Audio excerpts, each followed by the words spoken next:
Okay, guys, welcome to lecture 2, where we want to learn about using the standard normal table in the reverse. And in this lecture, we should be aware of some four identities. When we have probability that Z is less than A, let's say is equal to a certain probability. Number one, when the probability is greater than 0.5, the value of A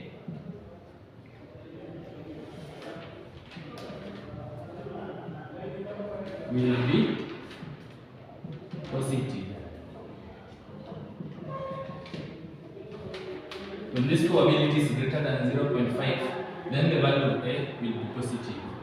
Number two, when the probability is now less than 0.5, the value of A will be negative.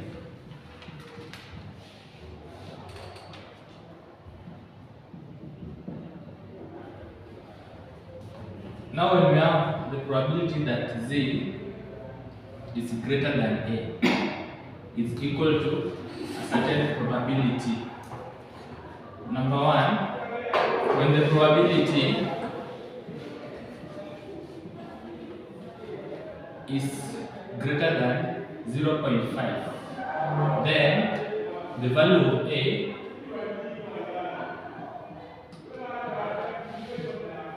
will be negative.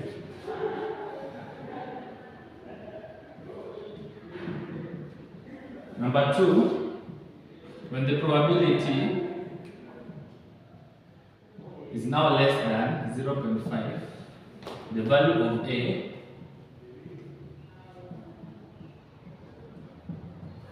will be positive.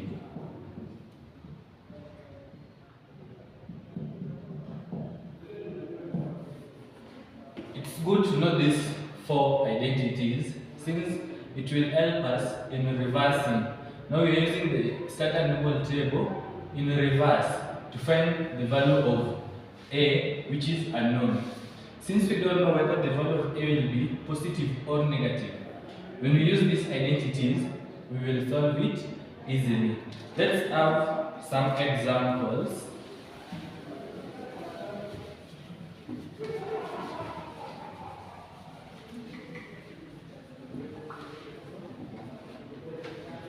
Let's have example 1.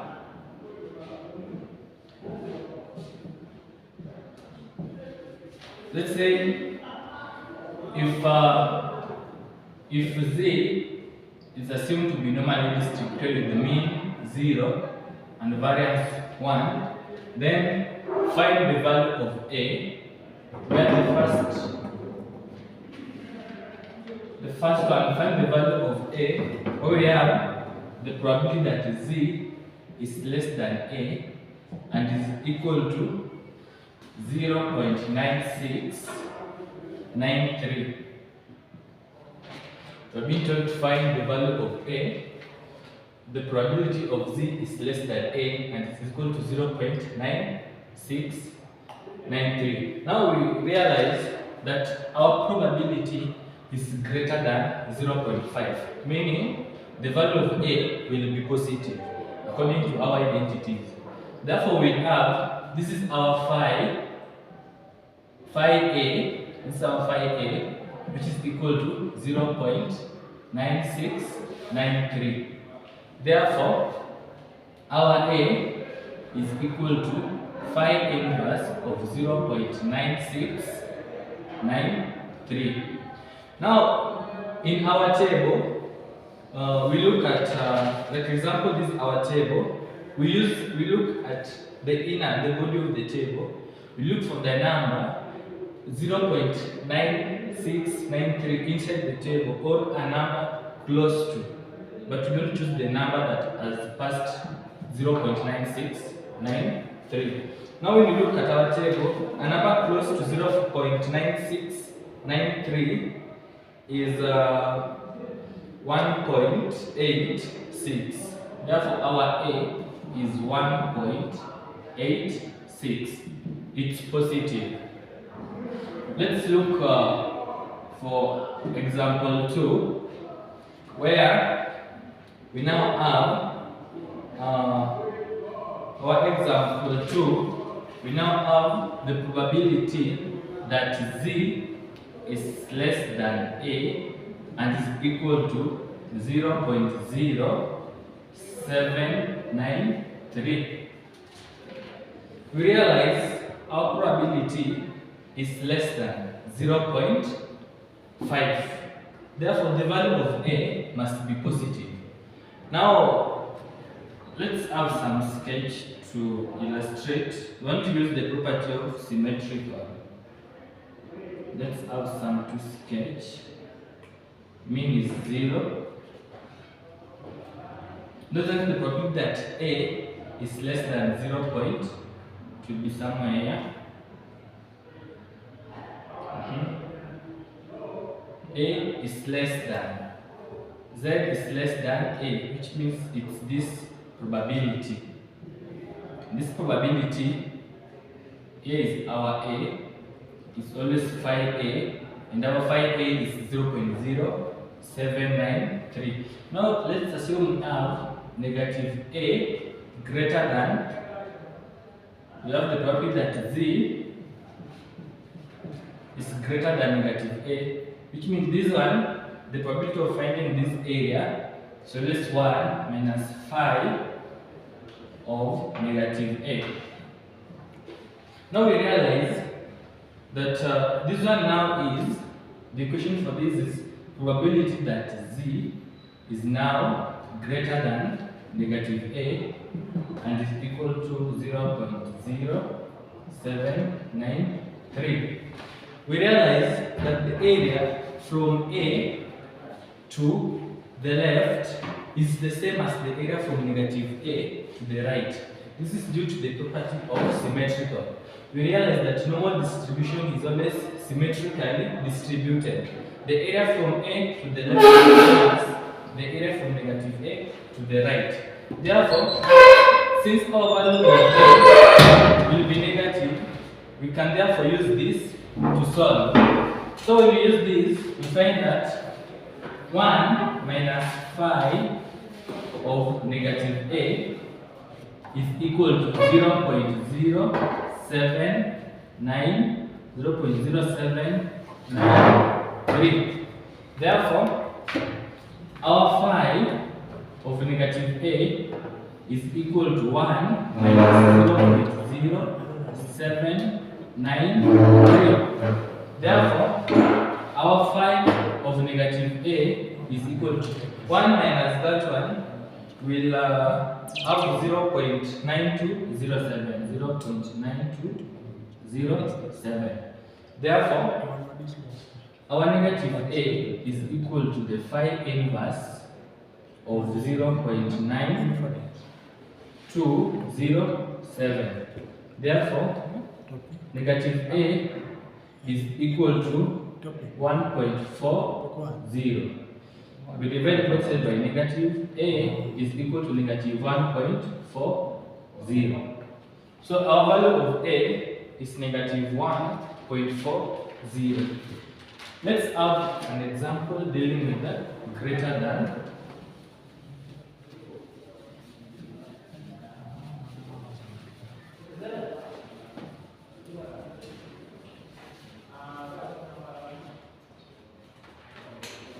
Let's say find the probability that Z is now greater than A and is equal to 0.3802.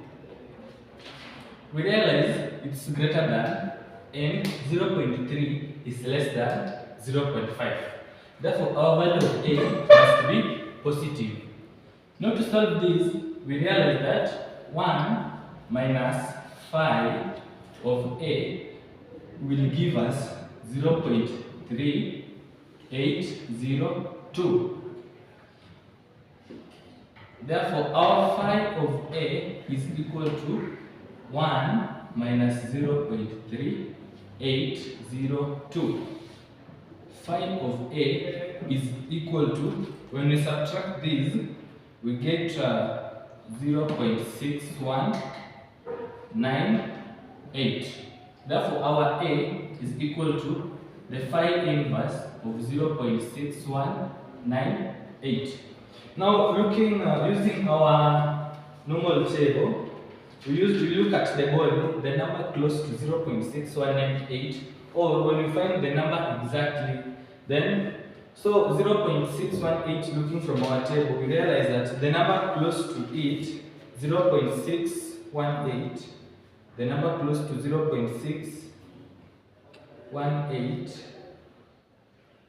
is 0.618 is 0.30. Therefore, our A is 0.30. It's positive. The number close to that is 0.3. Using our table, we realize it is at a point 0.30, which is 0.61791, close to that.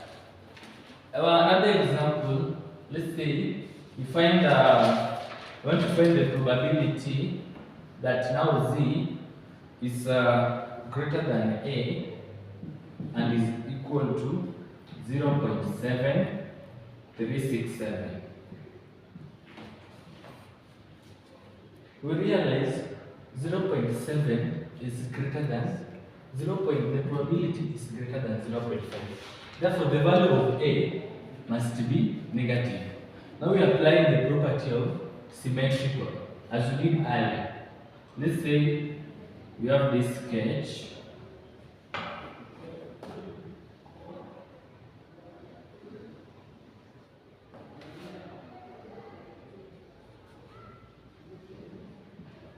The first one is probability that Z is greater than A. It will be somewhere A greater than, which is always phi, which is always 1 minus phi A. And that probability is 0.7361. Let's have negative A and we have less than. This one will be, the probability is phi of negative A. We realize that the equation for this is probability that Z is less than negative A and is equal to 0.7367. Now we realize that due to the property of symmetrical, the area from A to right is the same as the area from negative A to the left. Now, since the value of A will be negative, we can use now this to find it easily. Now, the probability that Z is now less than negative A and is equal to 0.7367 now will be phi of negative A, which is this probability, is equal to 0.7367. Therefore, negative A is equal to the phi inverse of 0.7367. Using the body of our table, we search for a number close to 0.7367. Although we find the exact number, then we will pick it. Now, a number close to 0.73 is it's at 0.6. It's at 0.63. Wait, 0.73565. Therefore, negative A is equal to 0.63. Negative 3 is equal to 0. Negative A is equal to 0.63. Therefore, our A is equal to negative 0.63. Now, that's how we can use the standard normal table in reverse to find the value of A. Now, using the four identities, we realize that it is easy to determine whether the value of A will be negative or positive. Let's meet in our next lecture so that we can learn how to apply them in a word equation and how we can find the value of unknowns like mean and standard deviation. Subscribe like and comment.